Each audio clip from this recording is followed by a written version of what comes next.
It's time to find out who will be joining OG in the grand finals of the Boston Major. This is the final day. This is the climax, the crescendo, the big one. FINEM have already blown not only their own minds, but the fans, the crowd here in the Wang Theatre have been converted truly by both the passion displayed by FINEM, but also the sexy Dota. Now they have their biggest task ahead of them. It is DC, a team that have been rivaled by almost no one, looking phenomenal so far, yet to drop many games. In fact, they haven't even had any problems dealing with NP, which was their quarterfinal game. And now they're ready to go ahead and meet the Wang Theatre. So please, Boston, make plenty of noise to welcome our second semi-finalist. It's DC, and it's FINEM. This band of Greek gladiators stuck together through thick and thin. And now, their major breakthrough has finally arrived. Benefiting from the vast improvements of mid-laner Thug, they dominated the European regional qualifiers in style. This is the biggest tournament of their careers so far, and after the trials and tribulations to get this point, they will relish every second of it.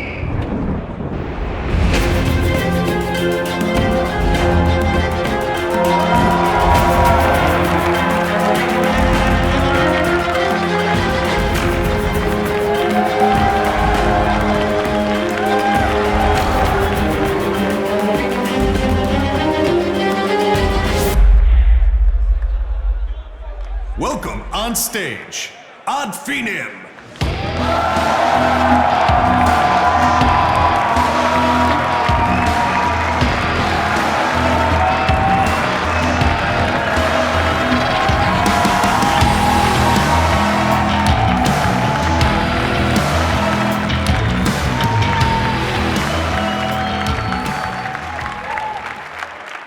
They fell just short of the ultimate underdog story in the summer, but their phenomenal performance at TI6 heralded Resolution as one of the best carry players in the world. The landscape has changed since their incredible run in Seattle, and with new face Moon Meander in their lineup, they're here to once more establish themselves as a ferocious competitor.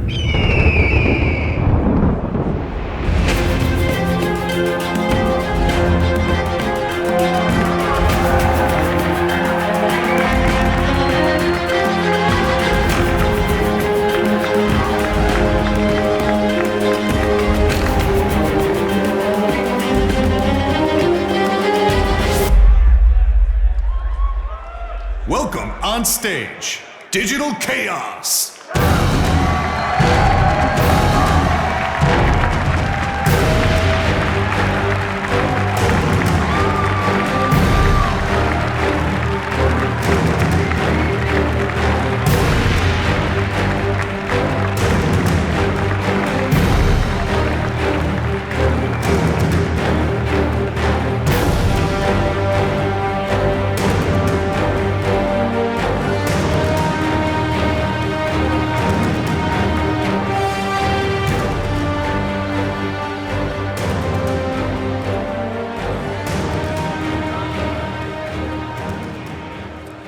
FINEM on your screens there have nearly played double the games as Digital Chaos to get to the very same place. Every single series goes all three, and DC have yet to concede a single game.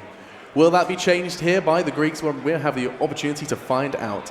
And I have to introduce my panel for this one. It is the ever-vacious, that's not even a word, vivacious is a word, Winter. We have, of course, Melini, the Delight, and, of course, ever-handsome Ted. Yes. You are feeling very excited about this one, and primarily because you saw Misery's little notebook there.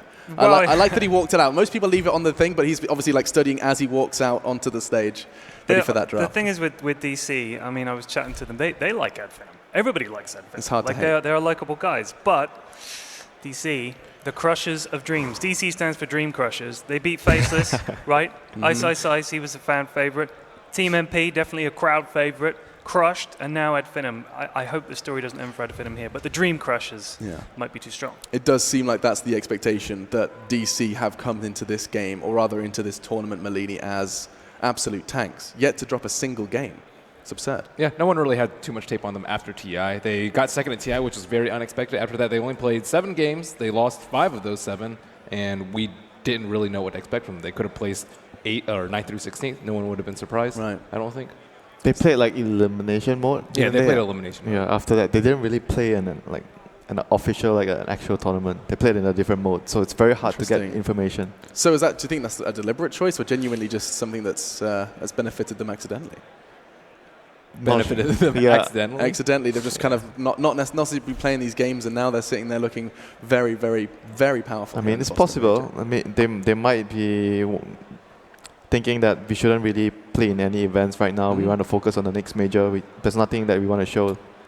Who knows? We'll find out. Well, I mean, hard work definitely has been going on the Greek camp, because it has been a wonderful story so far. If you're unfamiliar, they have indeed played for over a year together, just doing their best to try and get through these qualifiers. And the first opportunity to get that win in the qualifier came here to the Boston Major. And now they find themselves in the semi-finals and one game of Dota away, one best of 3 from the grand finals. It's a pretty crazy pay bump. You can see their winnings there, Ted, 31.9, and we're close to 250 now. Yeah, it's crazy. They win one game, they're at $500,000, and then obviously win one series, I should say, and win one more, they're up to $1 million. So, I mean, the DC, like you were saying, they were a great story. They made it to second at TI. Everyone was blown away. They were these massive underdogs. And now we're coming into this, and FINEM have sort of taken that underdog mantle and made it their own. But these guys, everybody knows these players now. Like these are Dota household names. It's like they're beloved already as a result of how they've done it just at this major. So overnight, yeah. Yeah, they've just done fantastic. They've got character. They're likable. They've got personality. They've got the whole thing. But in game as well, right, Ben? Like they have surpassed a lot of expectations, that you yourself included, of what they were going to be capable of here. Yeah, I think this comes just from playing as 5 together for so long. I was looking at their flag, I was like, oh, they all have Greek flags, which is actually very unusual for any Western team. Like most, like DC, their American flag, like none of them are actually from the USA. Yep, they have just motley from everywhere. And I think most of the Western teams kind of draw the strongest pool, and this is one of the most unique teams in that aspect. 5 from the same Apart country. from Alliance, probably. Yeah, but they aren't here. Yeah. So. Yeah. But as a classic sort of Western team that stuck together, yeah, I agree. Yeah. Well, I mean, let's remind everyone that they were in the qualifiers, and they were genuinely the last team to make it through. Like they conceded losses to all of the big dogs in those qualifiers, and where are they now? It's just been a gradual increase from FINEM. We'll be talking more about them, but first we have to introduce their opponents. It is the potent DC. Malini, you've been talking about these guys. You say there's very little tape on them, but when you look at those names, who pops off the page? Probably, I think Misery is one of the most experienced. He's the only guy who's been at all Valve events, and that speaks to a testament of how strong his drafting is and how experienced he is. And I think Sox has been just one of the best supports in this major. I mean, Rezo as well, Weeha, Moon. Like, we're just going to go through all of them now. Yeah, honestly, it is a legit team. It is a ridiculously good team. The funny thing is we're talking about FINEM and how good they are and how hungry they are for success and everything like that. Like Ben said, Misery's been at every single Valve event, and now TI was like his big sort of moment. It was like, finally, and now obviously he wants to kick on from there. He doesn't want it to end there. So they're absolutely as hungry as FINEM, definitely Misery, to win this whole tournament. Yeah, and I do want to take an opportunity just to remind everyone of some of the storylines we identified, because chances are there are some new faces both in the crowd and at home. And I mean, we did take a look at that Misery player profile video. We learned an awful lot about that drive that keeps him going. When we heard from Xiao Wei, why do you keep playing? He said, because I just like to play Dota. Yeah. It seemed to be, it was a similar vibe from Misery actually, Ted. Yeah, I think so. I mean, I think with Misery, he's got a bit more drive to actually succeed. And I think in the past, maybe that's come out as kind of him being a bit angry or, sort of a bit tricky as a teammate, perhaps, if he's a bit more driven than his teammates, and it can come out as flame and stuff like that. I think making him the captain is perfect, because there's a tendency when you're not the captain to want to say, we should have done this, we should have done that sort of thing. So now he is the captain, he can be the dictator. There was another interview, though, when he was like, I didn't really want to be captain. It kind of just like fell upon him. Yeah. But this interview, he said that now I have more responsibilities on the team. I have responsibilities. That's like a key word, as a captain. You don't want to be the first one to blow up if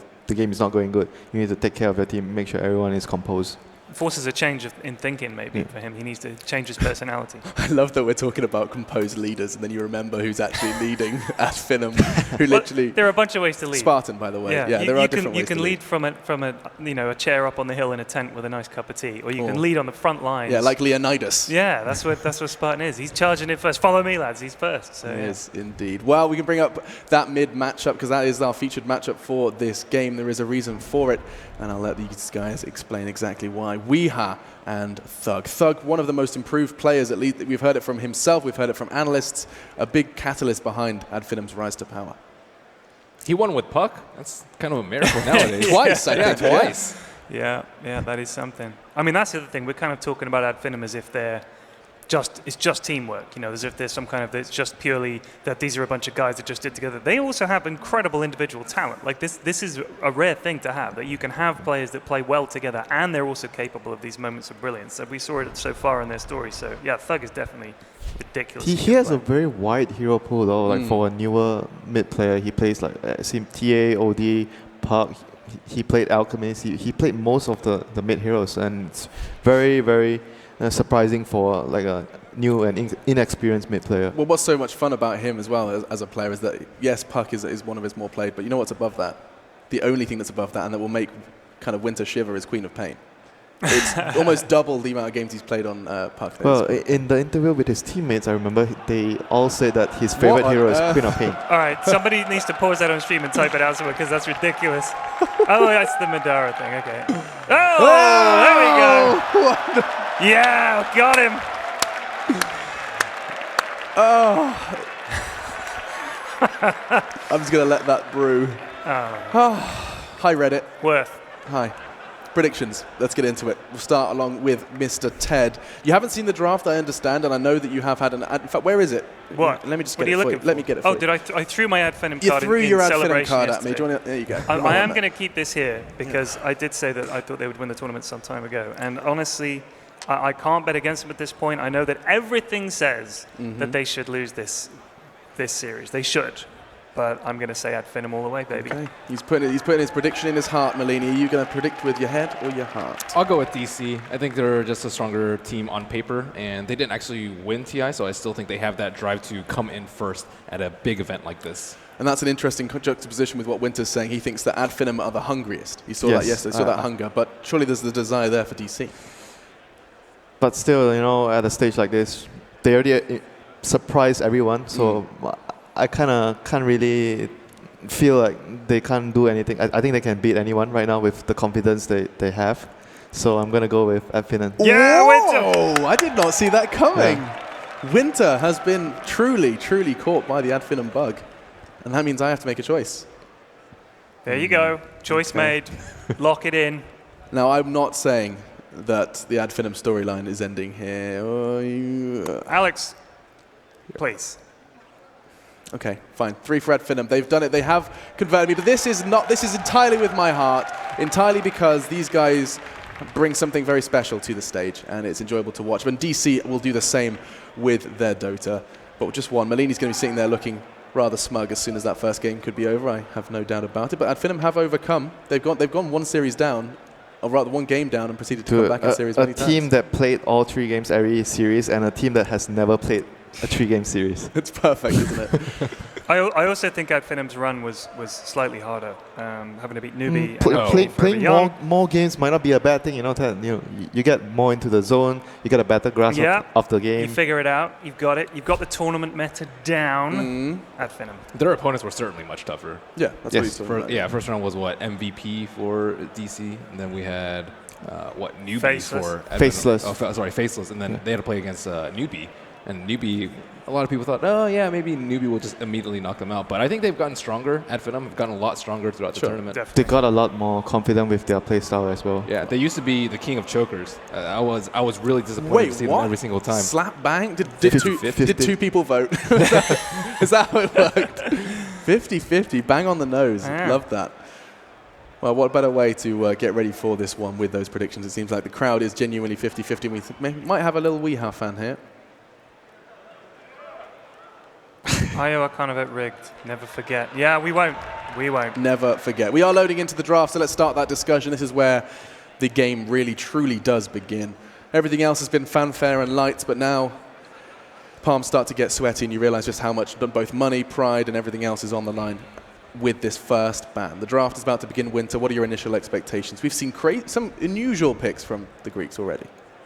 Yeah, but I think that DC, they have a very experienced squad, a very experienced captain. They're going to be very prepared against what Ad Finnem have been doing. I know I said that playing a lot of games might not be a bad thing, but then again, it gives your opponent a lot of tape on your strats. That's true. And they have the tier 1 coach. Boba and Seb, widely regarded as the two Yep. best coaches Absolutely. in the scene. And Seb already commandeered OG to a grand final spot. Yep. So many differences because FINEM don't even have a coach. They have a stats person. They have a They have a stats stats guy, guy, but he's made it abundantly clear he is not there to coach. He's No, simply no. there for the Absolutely. stats. And DC have too. Maybe No, that I think you kind of need the coach role if your team has been sort of put together, as it were. You kind of need someone Sure. there to maybe help smooth that transition. New people getting to know each other. Well, you need a coach there. Mate. My wife dragged me here. I Well like, I like played. your wife. Well played, your wife. I like your wife. Is that what you said? I might have said that. I meant as in I like her decision making. I wasn't Okay, necessarily. just take it easy. Take it easy. I wasn't making a pass at her, Ted. Okay. Yeah, well, Okay, so FINEM's first two bans already kind of dictate what they want to do. No Naga, no Alchemist. So they don't want to play the farm more. They tried Alchemist themselves, and I would say that it worked out very poorly for them in the last series. They're not a team that I think fits that kind of play style, the Alchemist play style. They want to be more aggressive. They want to fight from the start, roam around with the bounty. They want to play a much more up-tempo game. Well, it's the pick that you dubbed as Yeah, being look at- faultless, Winter. The pick that doesn't reveal anything, and if you want to see what the enemy is doing, that's the pick that you want to do. It's like passing your turn. yeah. It is. But DC do get 2 picks of their own in response. I have absolutely no idea what approach they're going to take to FINEM. I don't think you try and beat them the way you try and beat just any other team. What? Or I'm laughing at. Still the wife stuff. No, I'm just laughing at my vague statement. It's like passing your. I was trying to think of a game that you passed your turn in. Oh, I I see. couldn't think of it, so I just stopped. Oh, I get you. It's like passing your turn in Monopoly. No, I don't know. Anyway, Pat Warlock. up wow, against two of Nick them. Stribbett, yeah. Two of the common ones. I guess does that fall into the same category? Winter is not revealing too much. I feel perhaps more. Yeah, DC revealed a lot more in their first 2 picks. Because FINEM have been really good at split push, pick off, they play up-tempo game, they try to gank, and what better way to do it than building a 5-man? So you group up, you don't allow the pick-offs to happen, and you just try to push, stop the split push, group up. So that is what DC are telling FINEM. We're going to do a very heavy group up style, playing around the Warlock for sure. We've seen Warlock was really big in the early stages of the tournament, but he hasn't had a huge amount of success later. I'm sure he lost a couple of times yesterday. I could well be Those wrong. were the MP games, I think. Yeah, Yeah. those were the MP games. They really like the Warlock. Like OG picked a Warlock a couple of times as well. I think the hero is still great for the lane. He's Yeah. really good at zoning the offlaner. Really good at making sure that you have that guaranteed farm on your carry and you have that team fight. Yeah. Recapping Omni those Knight bans. Is banned. that going to be an OD ban? OD banned. Okay. Okay. So I did there. Yeah. Okay. And OD.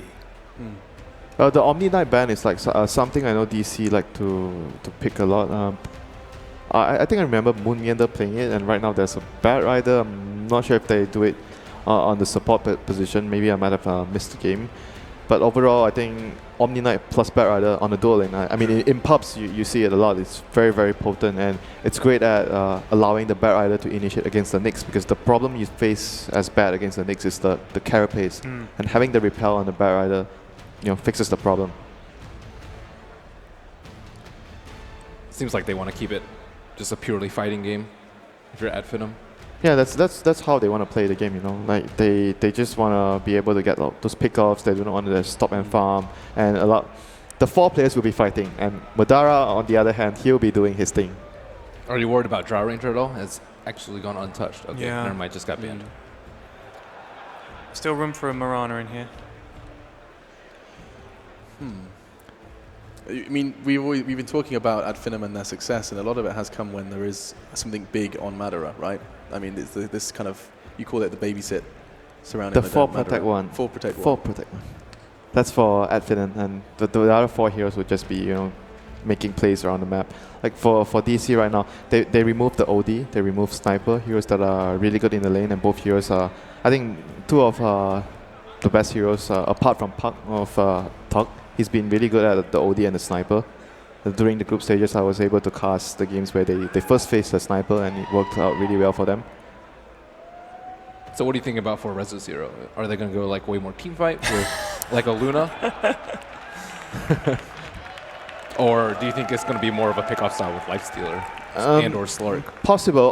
All the choices that you mentioned are possible, but I think right now most important is they need to have like wave clear. The first 3 picks, Bat, Warlock, and Undying, they're extremely potent in the lane. They want to team fight you, but they are lacking in terms of the wave clear. They need to push the lanes out, making sure that the lanes are taken care. Then they 5-man and they push down one lane.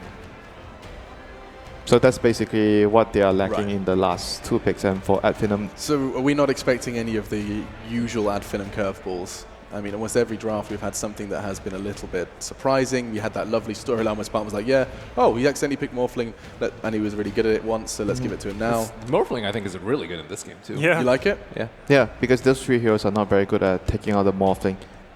At all. Bruno. Bruno.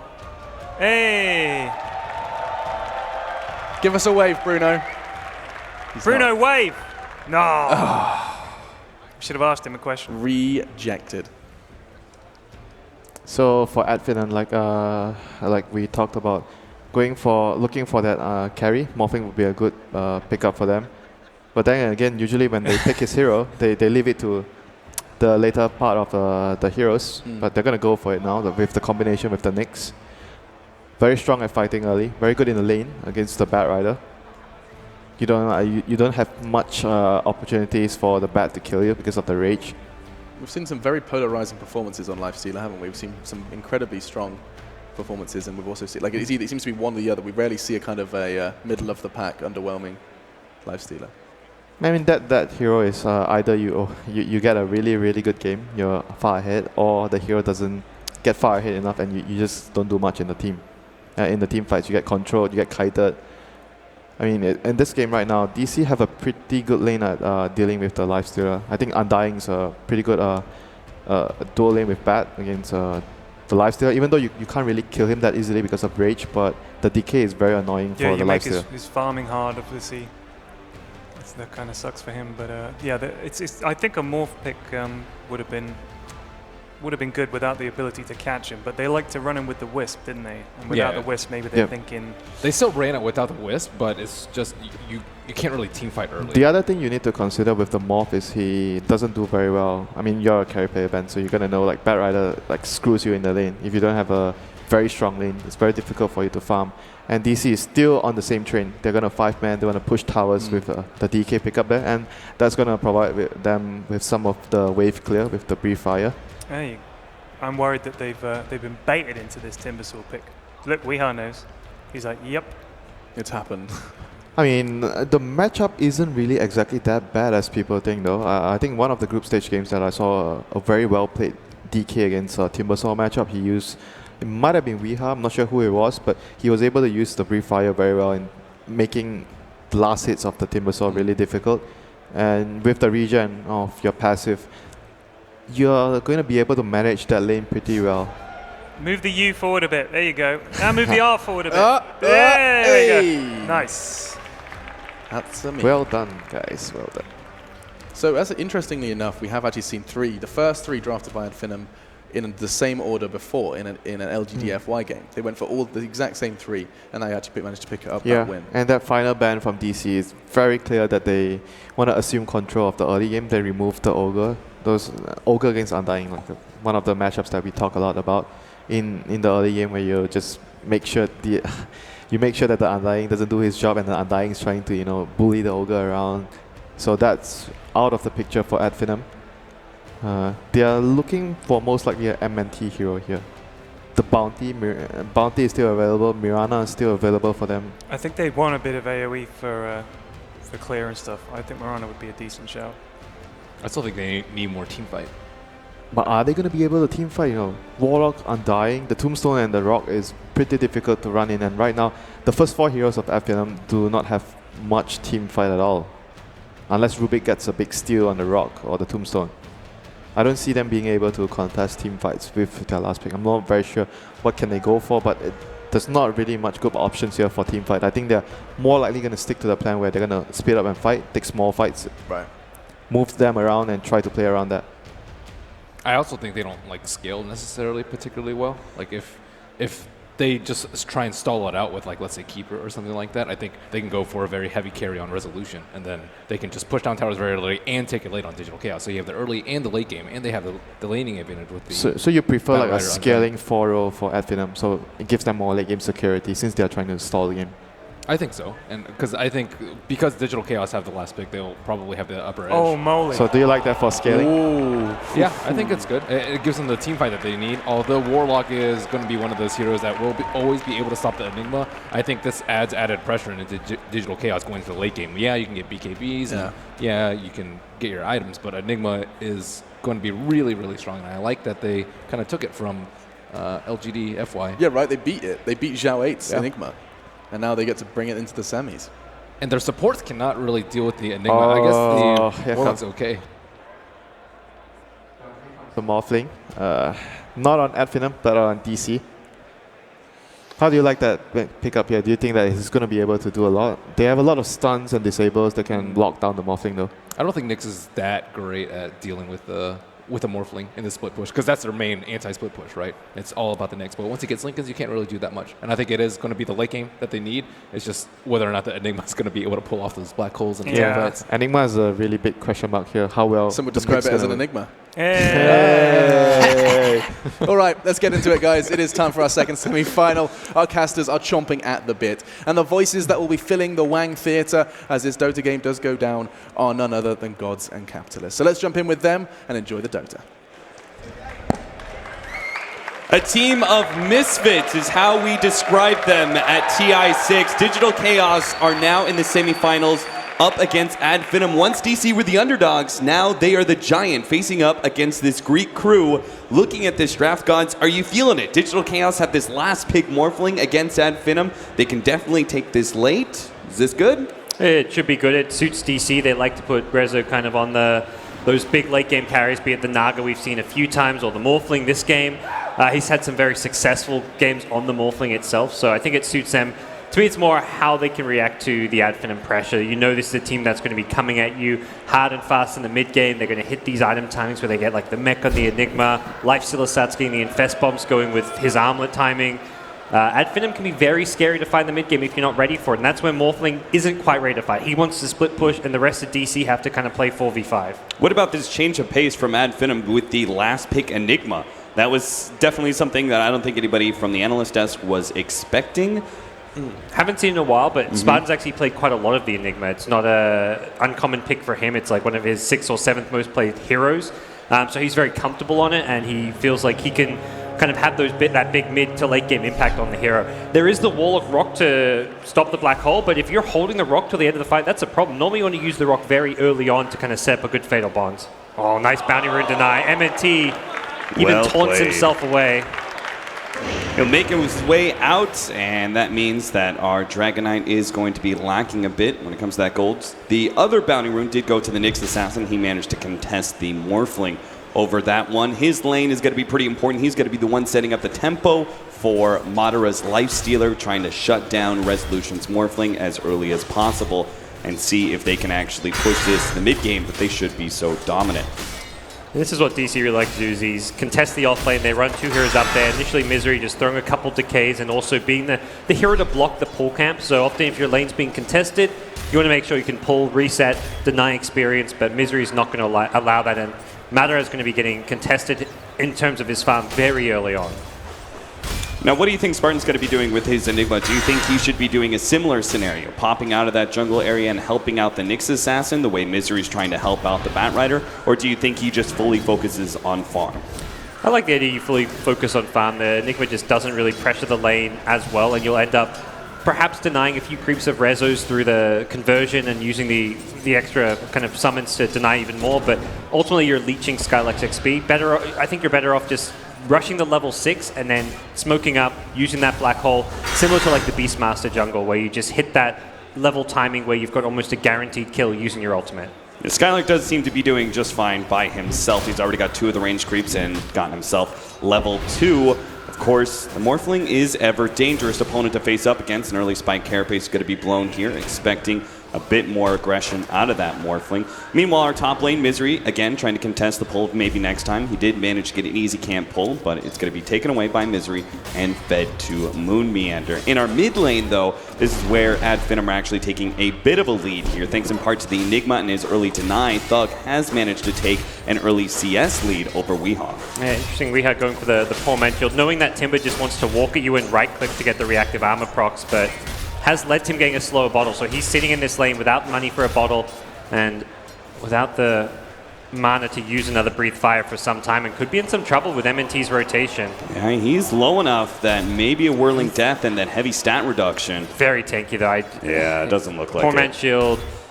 You've got just one nuke out of the Whirling Death, so not close to level 4. They will be okay as far as DK not going down, but problem is the bottle's coming, and MNT, well, we've seen this one before. He sniped a few couriers in his time. He's actually expecting the courier to be coming out now, but it's a slow bottle from Weehaw. He's going to neutral his way up to the 660 gold that he needs. Yeah, in some ways, maybe Weehaw's slower CS comes to an added benefit of not getting their couriers. It's funny when you play that support, you're like telling your mid, give him 1 or 2 CS. Like, come on, just let him get that bottle coming out, because you really want to snipe it, and if you beat him too hard in the mid lane, it comes too late, which is what's pretty much happened now. It's already upgraded. It's already flying. Oh, Skylark in some serious trouble. Does manage to get the spike carapace on some of that damage. Skylark is going to be run down underneath the tier 1 tower. Resolution takes the shot, but he does die to the tier 1 in exchange. Of course, that experience not going to the Nyx Assassin still okay, but a bad time all around for our Nyx as Misery makes the rotation out, no longer trying to make that dual lane work, tries to shove back the Nyx Assassin a bit more. Yeah, kind of negates the win there for Morphling going down. He loses some of that unreliable gold he had. And Nyx not getting the XP, as you mentioned, does mean that it's not like Skylark gets all too much, but Resolution's advantage taken away.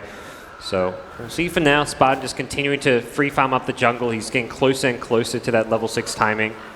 We'll stack a medium camp once more. And then with Black Hole online, the mid lane is very viable kill. Level 6 Timbersaw, level 6 Enigma, throw a Black Hole. There you've got yourself your first kill on the mid lane.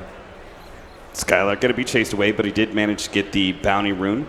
Weehaw beginning to pick up some CS, but still trailing quite a bit behind Thug, who's sitting at 29 and 4. It seems like the combination of damage reduction between these two, Weehaw has not been able to overcome that heavy stat reduction of Whirling Death, and it's Thug who's taking the advantage thanks in part to his early Quelling Blade. Yeah, it brings out the raindrops now, so ganking him to try and turn this lane around or reset it gets that much more difficult. You're going to block that Breathe Fire damage, and we'll see what FINEM's move is going to be. The lanes are looking so good from there. They're not really under pressure to make any moves, but if they can get like a rotation out of Enigma, it's going to give them that much bigger of an edge. And a little bit of attempt at a block out there over that narrow staircase, hoping to be able to keep Skylark and delay him just enough for Moon to come. Oh, nice bounce back. Skylark is going to end up falling here inside the river. Beautiful play by Moon Meander, who's just about to, oh, there it is. Thug actually finished him off. That Whirling Death.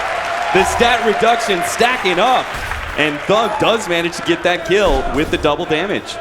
Just the individual plays from both Moon there on the bat, and then we see the mid laner Thug getting a solo kill on Weehaw. This is the kind of thing you look for from some of your big playmakers when you're in these key semi-final games. Yeah, I was so sure that bounce back for the flame break was so good by Moon Meander. And then we look over towards mid, and I thought, oh, he's just TPing away. Looks like he should be fine. And boom, at the last half second, Thug is able to finish him off. And that is probably a much bigger kill. Yes, you got the Nyx Assassin, great for Moon Meander, but a solo kill for Thug means so much. He is now level 7, maxed out Whirling Death, and has Chakram. Even a Dragon Knight, and how tanky he is going to have to be wary of this mid lane. Interesting little Radiant scan smack dab on the Enigma jungle where the Eidolons are. Saw nothing, but this is a big telltale sign. Enigma has hit level 6, is smoking. That's a really nice way to use the scan. It doesn't find a hero, but it gives them the intel they're looking for. Is where is this Enigma?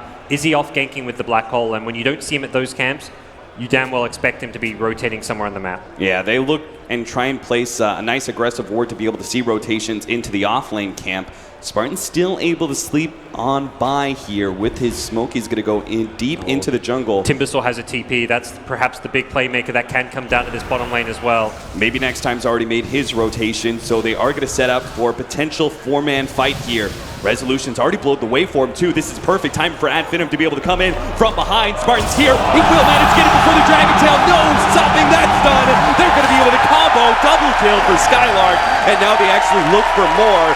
Misery's fast enough, he will get away, but Thug, look at that, he's got a haster and he's like, let's go boys, let's dive that tier 1 tower. Misery's gonna be caught, he knows he's done for too, he's gonna throw out the pause. It seems like his mouse is dead, he wasn't doing anything there. I thought that was pretty obvious. I thought it was like the whole position, like, I accept my fate, take me. That's what I thought it was okay. too. I will die. But he wants to use that last bit of decay or whatever it may be, you know, get that bit of extra efficiency, but... Not gonna happen though, cut down, and FINEM bring all 5 of their heroes down to the bottom lane, manage to pick up 3, and start putting some pressure on that tier 1 thanks to the Enigma. That's one of the best rotations I've seen all tournament. That is just such a clever way to use. Normally you typically expect the smoke Enigma to go towards the mid lane, kill the DK, and that's why Weeha's like, it's not safe here. The Enigma's smoked, he's not in his jungle, he's coming to gate me, so you join up with your team, you go to the bottom lane where you feel like it's the safest place to be. Safety in numbers, he's with the Morphling, he's with the support, but at FINEM, bring the whole team. They have the Enigma flanking while the TP onto the tier 1 from the Timbersaw, everything was just perfectly set up. And Spartan, he throws the black hole just before the Dragon Tail can come out. If that Dragon Tail hits on the Enigma, maybe one of those heroes can actually escape, but both cores end up getting caught. That's the... my mouse, what's going on? Top lane, we're about to see FINEM start setting up. They just picked up the level 6 on the Nyx Assassin. He was trailing behind this Batrider too when it came to levels quite heavily. Natural, just because Batrider is just a stronger laner and able to utilize those neutrals. But now that they got that fight at bottom lane, he's picked up his level 6 and he can continue to keep the Batrider from picking up his big initiation item. Yeah, they're such a tempo and momentum-based team that winning that first fight really sets things well. As Skylark gets level 6 off of it, and this Batrider or the Morphling could be in some trouble. Infest ready to go.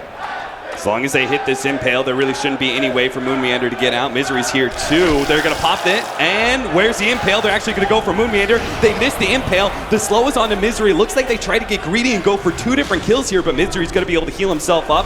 No Impale for another 5 seconds. They will be able to get the kill either way. Just running him down. Resolution with a waveform down for another 6 seconds. Moon Meander, he pops the Firefly, but that just leaves him open to the Spike Carapace.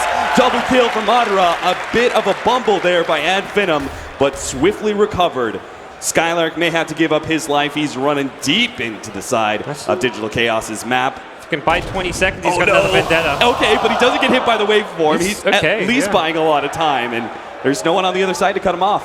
Yep, he'll swoop his way through, just buy time for another Vendetta, or even just walk himself back to base. And he's actually around this mid lane where they can look to apply some pressure onto Weeha. He's completely alone here. Yeah, Weeha could get a heavy dive, especially with Thug able to execute him so quickly with that big burst of pure damage. Oh, he's been seen there. They're not going to go for it. Moon Meander spotted him out, and there goes the Vendetta. Moon has no counter detection. And that's okay for Skylark. He gets that extra intel for his team. Firefly goes on cooldown, so now you're like, okay, Moon's just jungling. He's not going to defend this lane. And FINEM will just sit back, farm the next time or two. They're going to have a very early mech on the Enigma. The lifesteal armlet timing, these 2 items coming very close together. Are you doing this? Yeah, he's doing that. He's going to go ahead and take that hard camp. Doesn't even have a TP. He's just playing up in Moon's face, knowing that he's trying to rush that Blink Dagger. Nice counter wards being laid down by Digital Chaos on either side of their tier 1 tower. As it seems pretty clear that FINEM are trying to set up and those kind of rotations. Resolution going to be gone on here by Madara. Of course, nothing's really going to come of it. Just a waveform blown and a bit of mana missing. Thug is going to be, and no, Moon Meander still quite a ways away from that Blink Dagger. 1,400 gold, especially in a game like this against a Nyx Assassin Lifestealer. You never know when that next gank is going to be coming for you. So Moon He's got to play it safe, but still try and finish up that Blink Dagger in the next 5 minutes. It's really, this last couple minutes has worked out really well for AdFin. And one of the best things you can do when your opponents overcorrect and start playing too defensively is just fall back and farm. They're farming like 4 or 5 different locations on the map, and DC are like over-investing in sentries. They're expecting the ganks to happen, and they're not. AdFin's just out-farming them currently, so DC making a move, and it needs to come. They've got the rock. They're ready to take a team fight of their own. Thug is going to be the first person moving forward, though, into this smoke, and he's a tanky one. They're going to try and lasso him up with all this magic damage. They might be able to bring him down. Misery nukes him a little bit more. Thug tries to make his way up, but can't quite get there. The Eidolons are big, and now a 2-man Black Hole gets laid down. Moderat's coming in from the side. He does get sunned up with a Dragon Tail, but both the victims of the Black Hole will fall first. Now Madara looks for 2. Sox is the target, goes for the TP out. No chance in hell.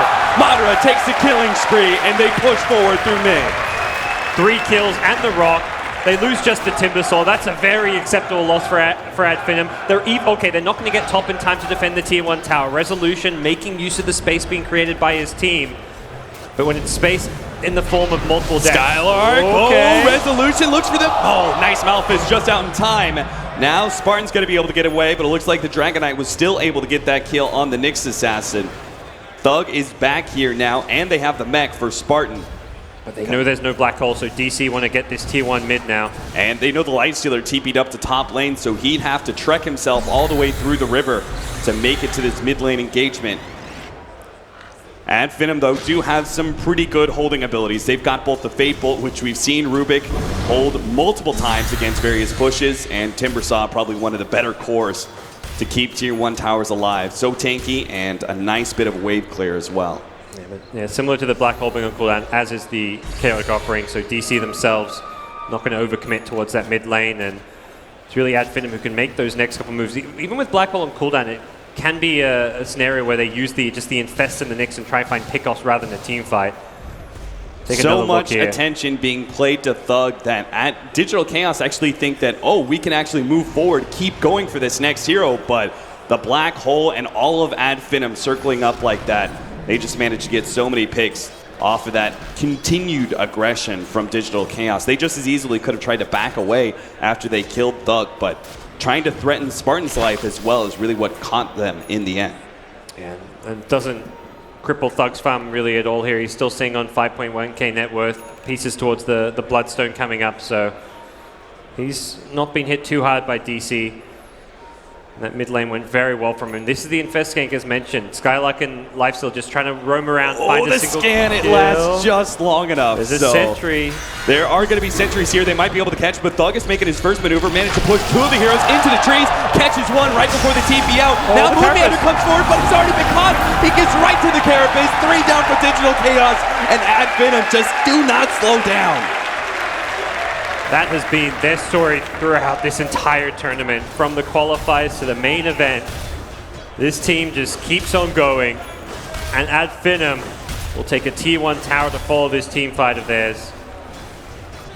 Madara searches for that last hit. He will have it. He's going to have a Desolator nice and early. They're dire side 2, so Roshan is a possibility for FINEM in just a few minutes. They can push ridiculously fast. They're going to go straight into the pipe to go with the mech. They'll have mech pipe, a potential Aegis Desolator on Lifesteal. Normally you'll see the Echo Saber first, but I think it's Madara just saying, I want to have the item that also helps me take down buildings faster with my team, amplifying not just his own damage, but the physical damage of things like the conversions as well. And DC are going to be put under a lot of pressure right now. We have Dragonite, very, very poor. Normally the story we've seen with these mid-Dragonites, a hero that can still be very effective even when behind on farm, but this is a whole nother level of being underfarmed. Yeah, sitting all the way down at 4k net worth behind the Nyx Assassin. Nyx Assassin, who's about to pick up his Blink Dagger. Skylark is going to be very happy with that extra bit of initiation, because really that item gets amplified by the fact that he's going to be carrying the Lifestealer inside of him half the time. So a lot of opportunities for initiation. Mention the Roche, it's happening. They've got the Eidolons, they've got the Lifestealer with the Desolator coming on Courier, and DC have smoked up, but I don't think they know Roche is going down. They would love to catch FINEM grouped in the pit for a Rock plus Fatal Bonds combo, but FINEM have found the perfect time to go for this when DC are unaware. Yeah, with that Tier 1 tower still up on the dire side at mid, there's no way that Digital Chaos can actually wrap across the map into this Roshan side in time. This Desolator is going to allow them to be able to clean up Roche pretty quickly, and it's going to be DC taking just a tier 2 in exchange. One of the really nice things to do with the Enigma, being able to recast the conversions off of your previous summon if they multiply in. They may not be able to get back in time to defend the tier 2. They're not really set up. No one's TP'd to the tier 3 tower yet, so they will have to give this one up, but they're the ones who are going to be now pushing forward. If you can just get the kind of top lane equilibrium sorted out so that there's no threat of Morphling taking your tier 3 tower, you can break high ground. You've got the items, you've got all the tools you need. No pipe yet, I guess, is one of the main things missing. It is a hood on the Enigma at least, but at FINEM, they don't want to let go of the accelerator. They just want to keep on marching forward towards DC. Yeah, DC do manage to make the read. Still no one has showed up to defend that top lane, so the possibility of FINEM playing very aggressively is there. So they're playing hard on the left side of the map. Finally, the Morphling will back out as Timbersaw plays defense here. A haste rune for Skylark with the Nyx Assassin inside. This is a prime opportunity for them to get a quick pick that could turn into another objective. Yeah, DC just haven't really been able to find those rotations you expect out of like the Batrider with his blink timing. They've used a couple smokes and they've gotten down wards, so they are looking to set themselves up to take some good fights, but they're running out of smokes. They've only got the one smoke left now, and smoking into a team that's very likely to be 5-manning with the mech, with the Aegis, and pushing towers is just not going to really work all too well. Even if you smoke and find the Nyx who's off by himself, he's got the Carapace and has a life stealer inside, so he can buy a lot of time for his team to catch up, and FINEM will reveal themselves. And if you see this here at DC, they're actually thinking, let's fight into this. They're going to go for the wraparound. Maybe next time. Maybe fortunately, maybe unfortunately, he's not going to cut through the secret shop. He would have been the one to pop the smoke, but maybe it's going to be his allies who are going to take the brunt of this initiation instead. Sure enough, there goes Skylark, unable to get the Spike Carapace off in time. He still managed to get it towards the end of the last zone. It looks like a lot of FINEM will manage to turn around and fight against that Tombstone. They've already taken out that big team fighting item, and Digital Chaos, they look like they can't actually fight this one anymore. They've gotten the Nyx Assassin, yes, but DC stalling out a little bit, not trying to continue to go for more. They're scared of the Enigma because any other scenario there with the Warlock, you drop the rock. You make sure you kill that Nyx, or they do end up killing the Nyx, but you make sure you kill him faster, and then you catch the backlines with the rock as well. But because there's Enigma, they want to hold onto that black hole to be able to cancel it, and that kind of prevents DC from getting more. They get just the one kill, and then they get scared, and they back off. So they get a Tau Deny out of it, but FINEM still have a decent duration left on this Aegis to keep taking these outer towers. Moon Meander. Oh, Adara actually turning. Weehaw blinking forward. His fresh blink dagger. It seems like initiation is key to everything here for Digital Chaos. Just because they are far enough behind in net worth, doesn't look like straight up 5v5s running into each other is ever going to work out for them. So they need to be able to find that quick numbers advantage. So having two types of initiation could be a boon for them. But Resolution's about to get caught. They're going to try and burst him down. They have the Black Hole too if necessary. They eat through the Lincolns. Resolution makes his jump away onto the trees, but he does not have much mana to work with. He's going to try and go for the TP, but the Black Hole will stop him. Finally, it will be expended by Spartan to kill the big carry of Digital Chaos. If he could have saved it and not gotten the kill without it, he would have loved to, but he's more than happy to make sure they kill the Morphling. Oh, nice jump forward here. Maybe next time manage to catch Moon Meander. Moon Meander going to go for an instant TP, and that will be enough to allow him to escape. He gets out, but this T2 tower mid is looking somewhat vulnerable to the FINEM 5-man group up now, and Weehaw says he doesn't want anything to do with it. He's just going to the top lane to try and put together what scraps of farm he can. It's a pretty short cooldown, short duration left on Morphling's respawn, but not a whole lot DC can do until he is back alive. 5-14, 19 minutes in, almost a 10,000 gold lead for FINEM at this point, and over 10,000 experience with this tier 2. Might just put them over that benchmark. Easy Tau for them. They in this position where they're not like on a timer. Like they don't have to win the game off of this Aegis. They're heavily out farming DC. They've got 3 cores well ahead of the Dragon Knight. Their offlane is kind of on a similar level, but with Enigma here that's going to scale really well into the late game, can also hit these scary item timings where you've got Pipe and Mech for now. Next you can kind of throw in the Greaves or the BKB if you feel like you can get up a BKB hole around the rock. But at FINEM, they're not going to let go. They want to keep playing this fighting style Dota, and they are going to find Moon. Immediately swarming in, they're going to be able to pick off Moon instantly and be able to defend this tier 1 tower. The jump forward, maybe next time, does manage to catch the Morphling. He's got a replicate out. They're going to have to try and get someone else on the back lines. This is where Skylark comes in. He's got 5 seconds till his Blink Dagger is up. See if they can catch Misery here. Misery does manage to juke him out a little bit, but now the Blink Dagger finds him. Manages to sidestep the Impale. Doesn't look like FINEM are going to catch him, but maybe Saksa is going to be the one who's victim instead. Going all the way deep into the tier 3 tower, they get the telekinesis, and Thug as well as Modder will be able to combine their damage to bring down that support. That's 30 seconds. They can go ahead and try for a push. Unfortunately, they pushed all the way in. And their only real opportunity to go for any objective, I guess, would be through mid. That tier 2 is still up at the bottom lane, with the lane being pushed out by Resolution. Jump in, Moon Meander managed to catch Madara, but immediately turned around on Spike Carapace and an Impale. There's just no damage there from DC. Now, FINEM just going to keep on going. They found their opportunity to be able to go on DC once again, diving into Misery deep underneath the tier 3 tower, but now Madara is going to be comboed up. Weehaw with the Dragon Tail. Resolution provides the damage, and now FINEM will overstep themselves. Oh no! It doesn't get Spartan. That extra kill was critical. Still though, Weehaw has a Blink Dagger. Thug is going to have to make himself a TP out, but Weehaw's going to be able to see him. They get the stun. Can they actually bring down this tanky beast though? He has so much magic armor and so much regular armor, they don't even try. They just want to finally be able to take this tier 1 tower at mid. Yeah, it's gotten low enough, and they're probably feeling like it's their time. Lifesteal is down. There's nothing to defend this one. DC find the Timber once again, but then they're like, oh wait, it's the Timber. Yeah, you can keep on stunning him to your heart's content, but that does not mean you can actually put damage onto Thug. I think FINEM just getting a bit ahead of themselves there. They're such a kind of gung-ho team that they were so keen to go diving for those kills. The Warlock was fine, but then they stuck around, looked for the second kill on the Undying. And problem was, Lifesteal had lost his ages. It'd been about 30 seconds since it had expired. At the buzzer gets up. Oh, Spartan is hyped up that he managed to get out, but that was still a nasty fight for FINEM either way. It's kind of a good outcome now that they can go for the next tower objective because that Warlock Rock is on cooldown. Moon Meander, I'm sorry, buddy, but you're not making it out of this one. Thug claims another kill, another Bloodstone charge. He's up to 15 already. And FINEM know this bottom tower and possibly even start chipping around the high ground without a Warlock Rock is very feasible for them. They can hit before Resolution's completed his Ethereal Blade on the Morphling. And even when he's got that, you're looking at fighting into Null Field as well as the pipe on the Enigma. So there's a lot of magic damage resistance on FINEM's side. The casual hood on the Timbersaw, Lifestealer's got Rage, Carapace on the Nyx Assassin. Everyone's got a pretty good way of dealing with the Morphling burst damage.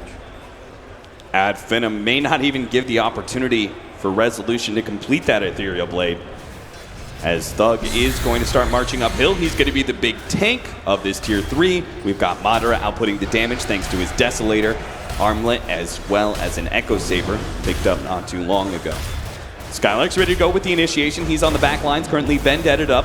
Will probably have to blink in if they see an opportunity here. Digital Chaos, though, do maintain a very nice spread. 4 heroes all sitting behind that tier 3, slowly but surely harassing FINEM back while Resolution pushes out that top lane and will eventually get themselves a way to be able to push out and force FINEM away. Yeah, Rezo is just pinging top while that push is happening. Like, look, if they want to force the high ground, they'll be trading towers. The Morphling with the full agi can push just as fast, if not faster, than like the 5-man FINEM unit, since only really the Lifestealer can hit the towers effectively. So, I mean, this is a prime opportunity here, right? They know they saw FINEM back out, 4 heroes back out to the right-hand side of the map. Unlikely they're going to be able to link up to Madara in time here. They've already got the scan. Moon Meander's going to be able to make the initiation lasso, pull back straight to the Dragonite Dragon Tail. They're going to be able to combo stun him down.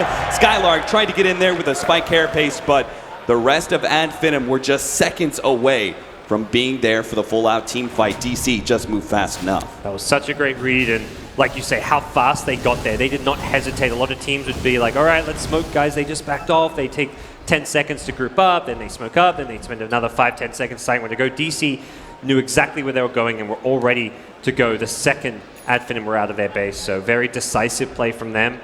Gets a kill on the board, gets Resolution, his Ethereal Blade, and they're doing a good job of just slowing down FINEM's momentum by keeping this top lane constantly pressured. That really has been the biggest part of DC's game plan. Take advantage of this top side of the map. FINEM don't want to spend time up there. And they're getting much more when they're pressing forward, pushing out mid and bottom, taking the Radiant jungle. These are the kind of objectives which will secure your Roshan. Put DC in a tough spot, but they've still got to find a way to keep top lane pushed out. Yeah, I mean, at FINEM, you're looking at their endgame scenario here. You've got Madara as your high ground pusher. A lifestealer, especially against a Batrider, is not the most ideal high ground pusher in the world, right? So if you look at this net worth lead that ad FINEM are currently holding on to, that is a little bit misrepresentative of the lead they actually have. DC are not that far behind simply because holding high ground is the easiest task of all these other things. Ad FINEM were definitely going to take control of the early game, take control of the mid game for sure. They were going to have a net worth lead, but can they actually crack the base? That is the true test of Ad FINEM.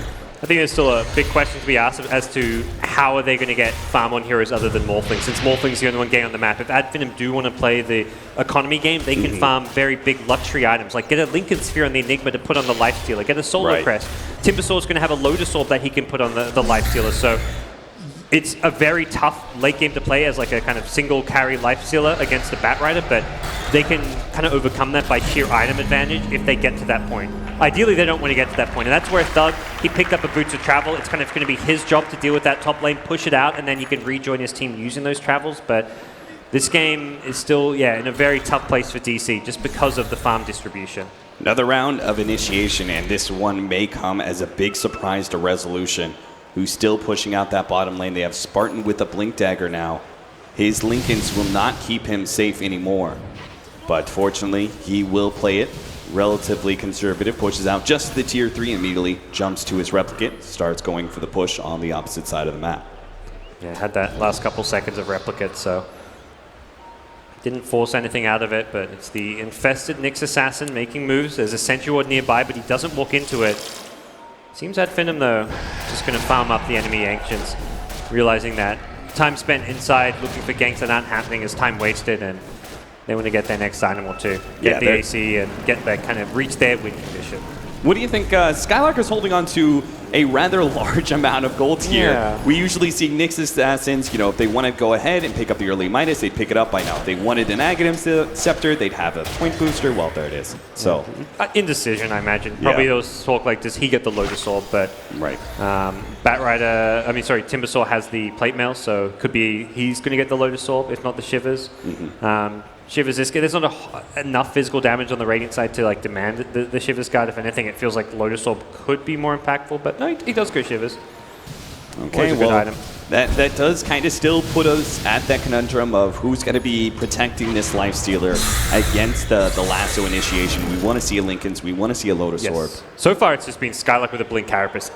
Almost every single lasso has been immediately stopped. It goes off, but he can't pull him into the base.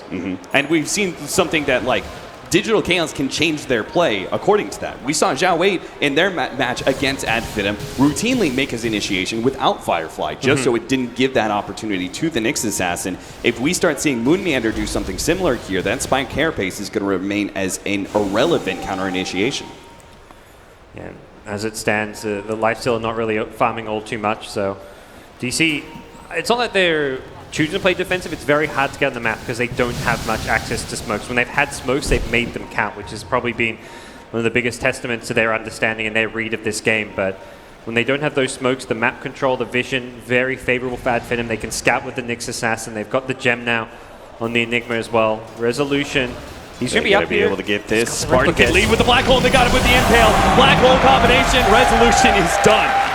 Ad FINEM bring him down for 60 seconds. We've been playing a bit of a waiting game here, waiting for Ad FINEM to finally make that opportunity for themselves. They get it now, 60 seconds to push out these lanes and get some real map control, and maybe we can think about the next round of objectives. Yeah, and that's the thing for Ad FINEM. They're kind of looking at this game, and DC's being frustrating. They're keeping lanes pushed out. They're avoiding them.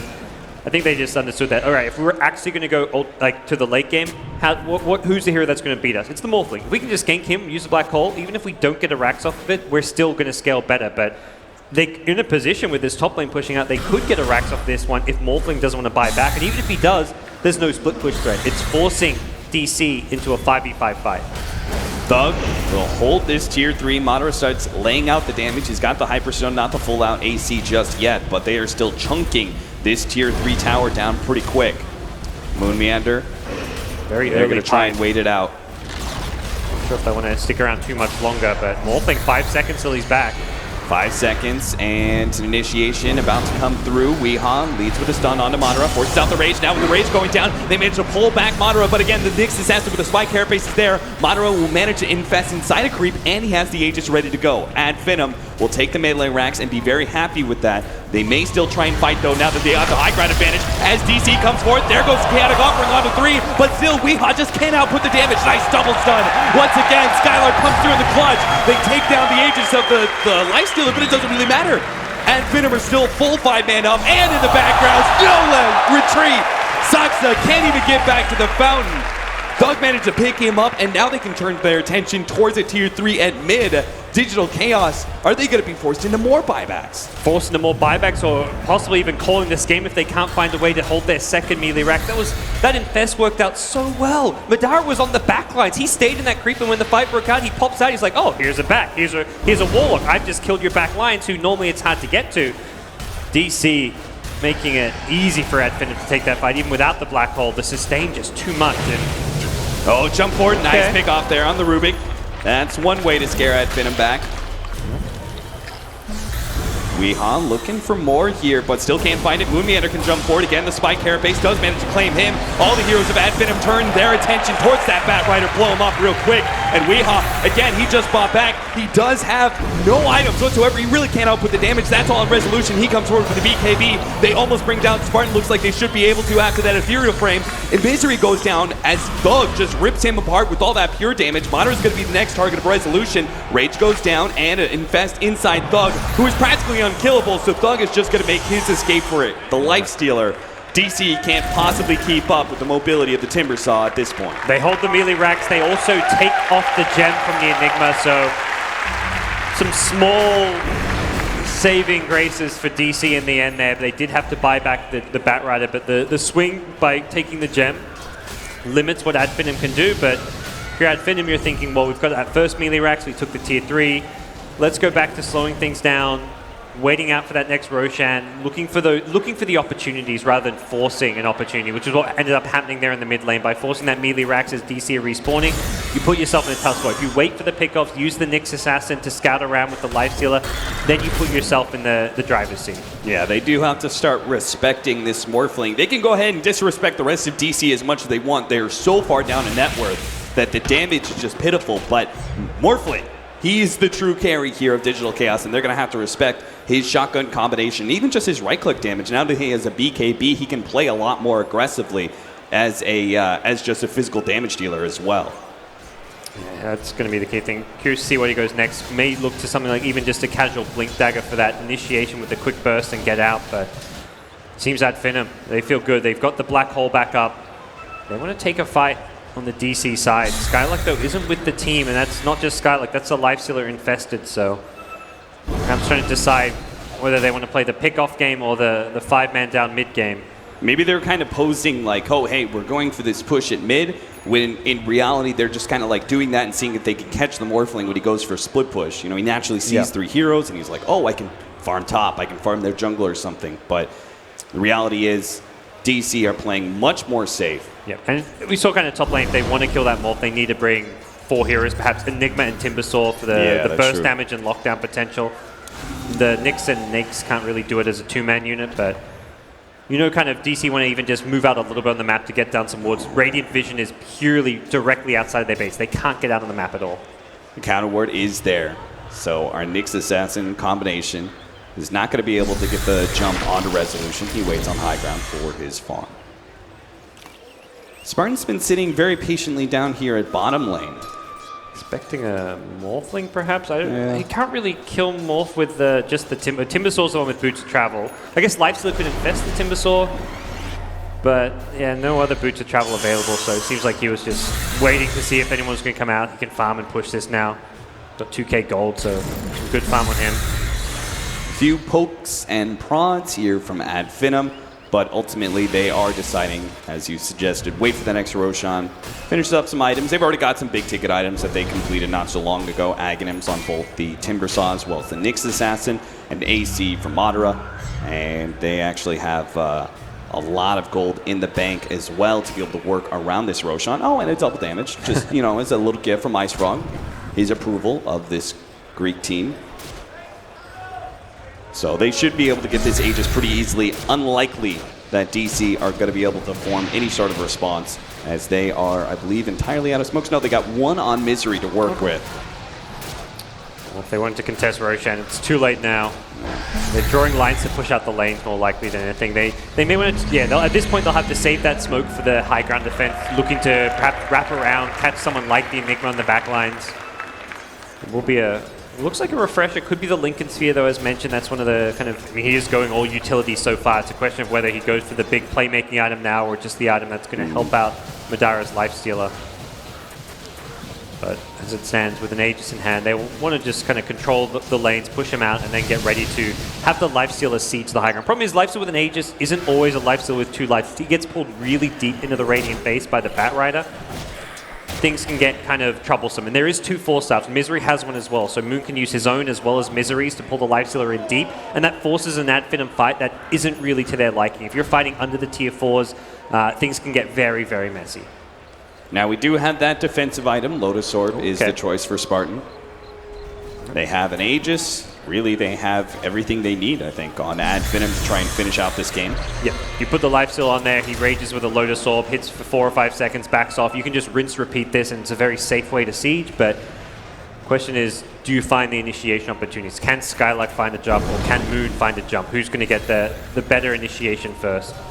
Digital Chaos on the verge of losing their very first game here at the Boston Major, attempting to hold high ground against a very stacked Ad Finum with a 20,000 plus net worth lead and almost 20,000 experience.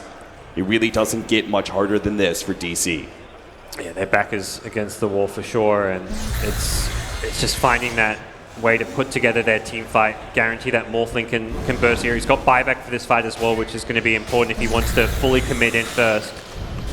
There goes the jump. They managed to get Madara before the Lotus Orb. They're going to be able to pull him back a decent distance. Double Force Staffs all the way into the tier 4 towers. Fortunately, Madara is tanky and he has that Aegis, so he does manage to get the Infest inside Skylark, but now Skylark's going to be target. He immediately gets blown up, and Madara's going to be slowed down by this upheaval. Fortunately, a Force Staff will come out, gets him a little bit more distance, so if he does die, Ad Finum can try and formulate some sort of response, but he doesn't actually get picked off, and he'll be able to heal himself up. That's the double Force Staff. The threat of this, it makes messy situations. Skylark gets put out there because he's like, oh crap, my Lifesteal is under T4 towers. I've got to go in and help him. Oh, jump forward here by Spartan. They immediately go for Misery, not allowing this big team fighting support to be able to survive, but fortunately they had a Glimmer Cape and no counter vision from Ad Finum, so Misery will survive. So key, as that combination of decay and even the heal from Soul Rip could be vital for DC in this next team fight. The next buyback looked a bit unnecessary and rushed there, but they really tried to push the issue while the Bat Rider lasted on cooldown. That's the one big threat to the lifesteal. They've still got 15 seconds, but one of the shorter cooldown ultimates, and all right, Lotus Orb and a Rage. They very quickly take down this melee Rax. Now, Madara may be gone on as he backs himself away. The Rage now gone, and the upheaval slowing him down. Nude come forward, but a Force Staff save once again from Ad Finum.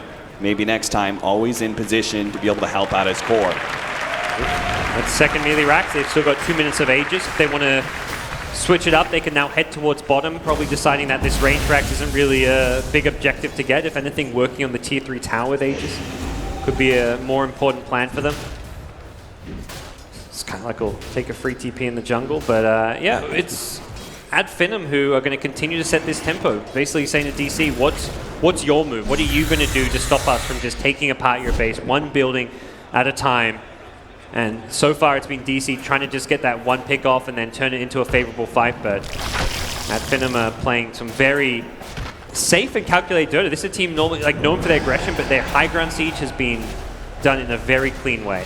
Tier 3 gonna fall fast. Again, DC kind of have to wait out until both the Rage and the Lotus Orb have faded, but the damage is already done. Misery once again becomes a target, and there is the appropriate response from DC. Now the target comes forward, but this time around the Lotus Orb does manage to catch Moon Meander, holding himself in place, and Madara just rips him apart as the lasso fades. Now double chakra, lots of black hole! He God on DC. Respond with a chaotic offering. A chaotic offering. Turn used by maybe next time.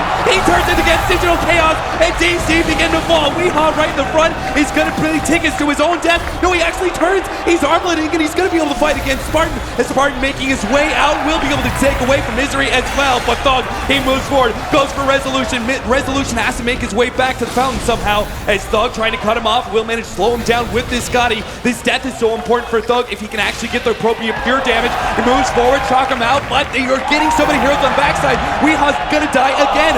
Madara blink away. Weehaw managed to make his way out. Thug, careful with that fountain. That is not your base, my friend. Digital Chaos will call it in the end. And FINEM.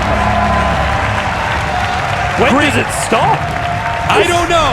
I don't know. When does this Greek Lightning team stop? They have already broken Digital Chaos's constant lossless streak through this whole entire Boston Major. They've made it through the semifinals. People said, hey, they have an easy road to the grand finals, but FINEM are definitely showing that they are going to put up a fight. They are 1 game up and 1 game away now from the grand finals. I mean, it's DC, not they're just undefeated, but winning all their games so convincingly. This is their first big test. They're now down 1-0. FINEM just played that game so well. The 5th pick Enigma, just uncontested jungle farm. It was only Rezo really getting much in any of the lanes of the Morphling, and he couldn't do it all on his own this game. He needed more help from elsewhere. DC needed that stronger early game, which they just didn't get. So DC, we're not going to be seeing another 2-0 from them. That streak has been broken. Next question is the 3-game streak going to be broken by FINEM? Are they going to be able to end this out 2-0, or are we going to see a classic game 3 for FINEM? FINEM hopes to break that. Yeah, we'll see. Like they're hoping. We'll see. Our panelists, I'm sure they have some thoughts on it as FINEM. I know there was a lot of them actually siding with FINEM. Winter even, I was a bit surprised. I thought for sure he was going to go for DC, but he ends up going for FINEM in the end. Yeah. His faith is clearly rewarded in this game 1. Well, faith, but also we actually managed to find Winter's heart. It existed somewhere, and he has got it now. It's the Iceman has a heart. So is that you, Machine? Did you melt him down a little bit? I did, yeah. I basically took him into a dark room with a swinging light bulb, and I was like, add FINEM for like a good 3 hours. And we did get it through in the end. Yeah, we did. But I mean, guys, it's happening. Like, you know how, I mean, Ted was the first doubter, right? I didn't doubt FINEM. What are you talking about? Yesterday you were like, I think it might be ending here. I just said I think, but I still hope. I still have hope. I think that's called doubt, Ted. No, I think that's the exact definition of doubt. No, that's not doubt. It's not doubt. Just cut from this cut idiot. Cut from this guy, right? Right, God's Cap, we love you. We'll be back with you for the second game. It may very well be the last if FINEM continue this form. We will come back to you now, Ted. They've gone now. Now that the nasty man is gone. Now the nasty man's gone. FINEM. Doubt is when I'm like, no, don't know. What I'm saying is, I really want them to win it, but it might be difficult. But okay, they made that look I easy. doubted them yesterday. Ted did not doubt them yesterday. Thank you, Winter. Okay. Panel sticks together. FINEM have done what no one else could here in Boston, and that's take a game off of DC. Undefeated until this semi-final, and here come the Greeks. Their biggest event they have ever attended. Certainly not necessarily the case for anyone on DC, and now FINEM are sitting there flexing their muscles backstage, 1 game of Dota away from a grand finals major showing. But that's the key. They still got to win the next game. Don't start celebrating yet. Don't think it's done. DC are a very good team. They've definitely got way more than just one trick up their sleeve, so this is a team you have to try and beat. And where did this first victory come from? Fortunately, I have Malini alongside Pyrian Flax and Winter to explain this. We'll start with you, Ben. The draft, I think, was very surprising, them picking Enigma. We expected just a standard support. You suggested perhaps a Mirana, but I thought they'd need a little bit of team fight, but I thought they would just commit like half with like a Witch Doctor perhaps, but the Enigma really took the icing on the cake for me in this draft. I was like, wow. He played so well. Like really his movements and item choices as well. Like Ben was calling it the puppy build, where you don't get a BKB early, you go for the pipe, the mech, the team items.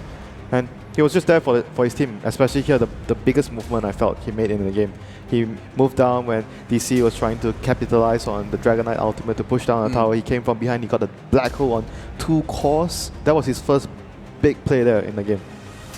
1 kill, 1 death, 20 assists from that Enigma. Yeah. Just consistently providing exactly what his team were after. The thing is, it's like the guys are saying, because of his itemization, he wasn't just focusing purely on Black Hole. Like he was moving around and supporting them just with his items, with the Eidolons. just with the stun, Enigma's stun is very good. So it's like, it was just perfect. It was just perfect play from him. And Great this last was pick. Second good black hole from him. And the thing is, like, the Warlock in theory counters the Enigma, but when it goes to this build, he doesn't really have to cast big black holes for them to win the team fight because he's such a backbone to their team. And I like how he rallied his team around him. I can tell that he's like shot calls a lot, but when he's like Rubik and other heroes, it's a little bit more difficult, and a lot of the teams like do stuff without him. But this game, you could see that they were always around him and they played around him super well. So DC couldn't find the answer for it. I mean, what were, other than the Warlock, their win conditions? Was it that Morphling? Were they expecting to get Rezo big? Was that where the key to victory would have lay for DC? He did get very big though that game. I think, but like what the casters were saying, him alone wasn't enough. Like they needed someone else to be more farm. Like especially the DK. The DK was really poor this game. He had a horrendous. Yeah, he had a horrendous laning phase. Even though I'm like, Timber does really well against DK, but I've seen, I said this during the draft, but I've seen DK do okay against Timber with the Brief Fire, but this game he got destroyed in the lane. I don't know how that wasn't a stun, by the way. Like, there must be just a fraction of a delay. Yeah. But it's just enough. It was. I mean, but there's moments like that at FINEM get away with God, stuff. I love esports.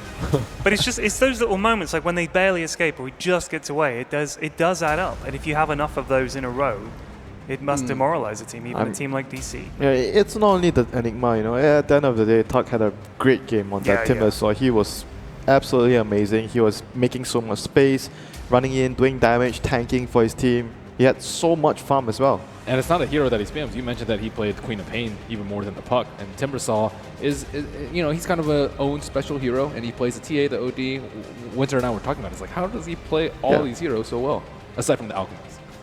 But yeah, that was the only hero that we felt was a bit underwhelming for him. The rest of the heroes he played was top-notch. Yes. Yeah, if you look at his most played heroes, Timbersaw is way down that list. 11 matches recently recorded, in contrast to the 64 on Queen of Pain. This game does not show that his Timbersaw is something that he's not familiar with at all. He was super comfortable with the hero. Played really well. How important do you guys think the Nyx was? Because I feel like the Nyx was, every time the Bat tried to come in and do something, Nyx Assassin was right there on his case. That is the matchup right there. Nyx makes it really hard for the Bat Rider to do his thing. Bat Rider has to reach the point where you get the BKB. Yeah.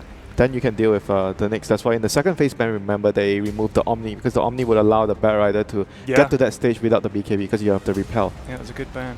And another big play from Spartan as he Lotus Orbs the lifesteal right as soon as he initiates. Yeah.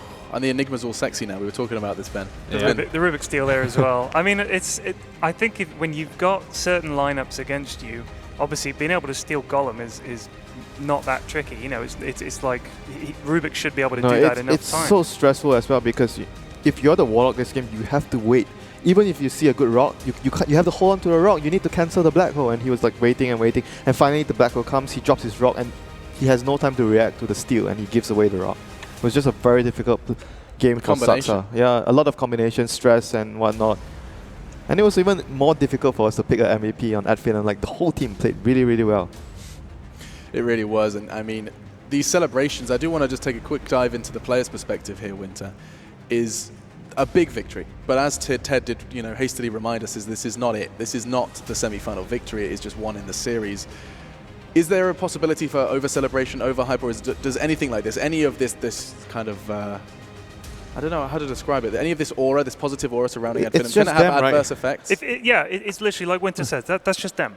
Like, if they were going to say, oh, we did it, guys, and give up, they would have done it before now. They wouldn't be saying, oh, we'll celebrate once we get to the semi-final. They weren't expecting to get this far. And they celebrated after every series, after every game, every play. You see them going nuts. So they're not going to give up and go, oh, we did it, guys. No, these guys are in it. They're in it to win it. That's it. If anything, I think this empowers them, because they went out with the Morphling, which they say they didn't play that much, but, most carry players can't play Morphling, but the Enigma pick is really something that, okay, it is you need to know how to play. And it's like, same thing with the Bounty Hunter, picking it twice after getting crushed in game number 1. Like, all these bold moves from them, you can tell that they have a lot of confidence. They're not afraid to lose. Yeah. Yesterday, I actually walked on at the end of the show. I walked past their kind of team room, and I saw 4 of them sitting on the sofa, all looking at their hands like this, and they were all just kind of laughing at how much they were still shaking. It was wonderful to behold. Let's have a quick look at that scoreboard, though, because it will tell some of the more intricate details of this game. It was the score 29-11, and as you do look around it, is there anything that's particularly eye-catching here, Malini? Or is it just it tells the tale of that draft that you believe was the beginning of the end for DC? The Enigma was just so farmed, and there was no real good way to deal with him from the draft. So they had to make sure that either they canceled the black holes or that Spartan wasn't able to pull off any black holes. And we said he was a big question mark whether or not he would deliver, and he like way overperformed what I expected from the Enigma this game. I mean, you can see what a bad game Moon and Misery both had. 1-8, 1-9. I mean, I don't think their draft is like more difficult to execute, but the enemy just played a lot better than them. And the credit does go to Thug. Highlighted him before in their head-to-head and finds himself at the MVP column as well. Absolutely.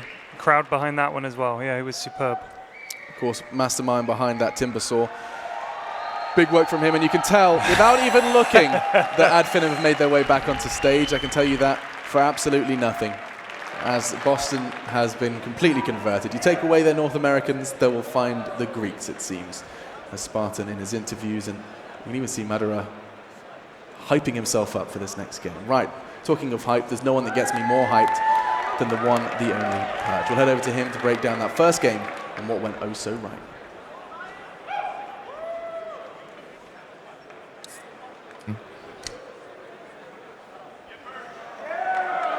Uh-oh.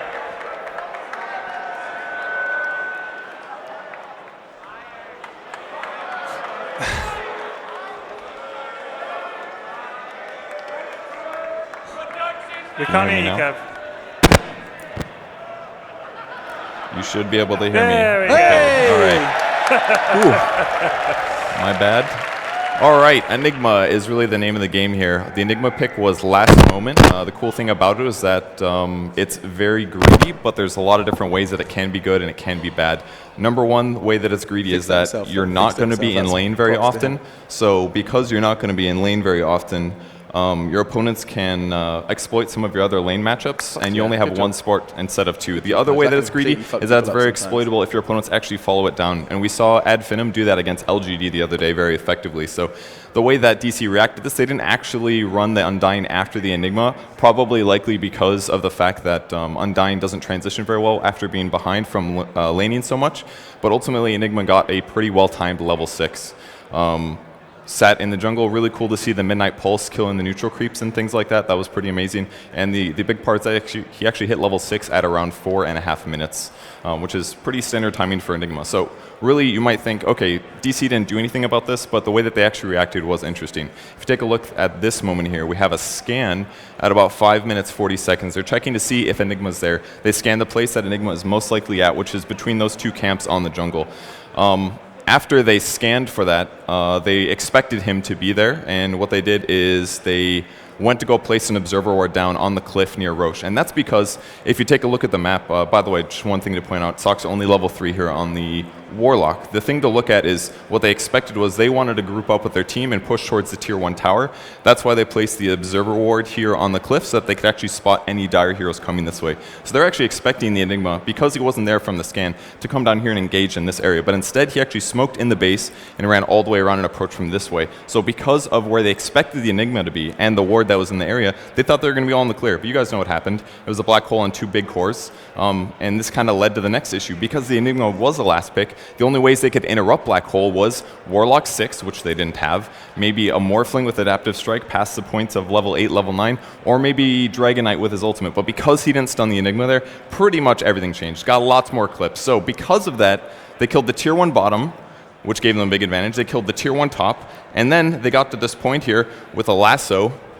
And it was a great initiation by DC, but the problem is they didn't actually kill one of those threats. There's so many threats they have to deal with. They have to deal with the Enigma, they have to deal with the Timbersaw, they have to deal with the Nyx Assassin, and that was their initiation. Mech saves them, and they lose Tomb, they lose all of their initiation. So it's basically just constantly them playing from behind. And then all FINEM had to do was buy a couple hoods, and any chance of initiation was gone. So just amazingly executed by FINEM, and that one big slip-up in that bot fight put them on the back foot for DC. Yeah, I think so too, Ben. Little round of applause there. Purge helping explain exactly why these individual plays, we can say it to no end here on the desk, where, you know, FINEM were outplaying on a mechanical level, on a skill level, which is something we haven't necessarily always attributed to them, but that is a prime example of the brains behind the Enigma movement, that was really, really crucial. That fight, I keep highlighting that fight because that fight was actually what set the pace of the game. they expected it, but they didn't realize he was coming from behind. Like he backstabbed them and he got a big black hole. That was so huge. The two cores being caught in that black hole was They just the end of scanned, it. they dropped a Beginning of the wall. end. They know he's coming, but they didn't get the right place.